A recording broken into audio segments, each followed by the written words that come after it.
သားငယ်ရောရင် ဗျာမေမေ လာပါအောင်ကွယ် ဟုတ်လာပါပြီမေမေ နေဘူးနေတာဟုတ်ကွယ် စပယ်ကြုံသားမှာမြစ်တီချူနေလို့ပါမေမေရဲ့ ဦးစောကိုခန်းလိုက်ပေါ်သားရဲ့အမေသားလေးကိုမမေကစိုးရင်လို့ပါ ဟုတ်ကဲ့ပါမေမေရဲ့ဒါနဲ့ဖေးကြီးရော တားအဖေကမြို့ကလာမဲ့ဧည့်သည်တွေကိုတွားကြိုဖို့ရွာထိတ်စောင့်နေကြတယ်လေ ဟဲ့တဲ့ဘသူတွေလဲဘာလာလောက်ကြတာလဲမေမေ ။အော်ရွာဖုန်းကြီးเจ้าမှာဝါဆိုလာအလှလာလို့ကြတာပေါ့ အော်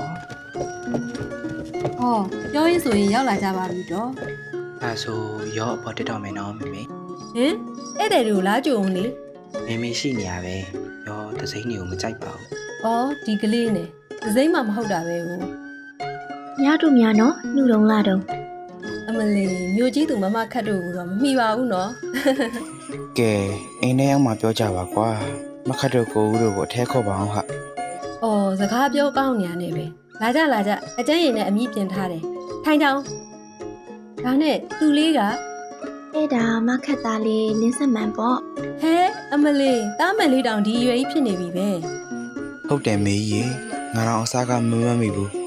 နောက်တခြားကြီးမှမျက်လုံးမျက်ခုံးကငအူးနဲ့ဆင်နေတာဗျာ ဖေးဒူသားဆိုတော့ချောတာပေါ့မျိုးဆက်ရဒါနဲ့မင်းသားရောမတွေ့ပါလား အေးမြမင်းသားရော ။ရှိပါရှင်အပေါ်ထဲမှာဝတ္ထုဖတ်နေမယ်ထင်တယ်။တားငယ်ရောရေ ဗျာမေမေ ခဏလာပါအောင်ကွယ် ဟုတ်ကဲ့ပါမေမေ ရောလေးကကလေးရုံမပြောက်သေးဘူးပဲအရင်ကတိုင်းချစ်စရာလေးပါလား ဟင်းဟုတ်ကဲ့ကျေးဇူးပါဗျာ ဟမ်တခြားလေးတွေ ဗျာ မြမချုံနေတဲ့ပြန်ရုံမှုခံနေ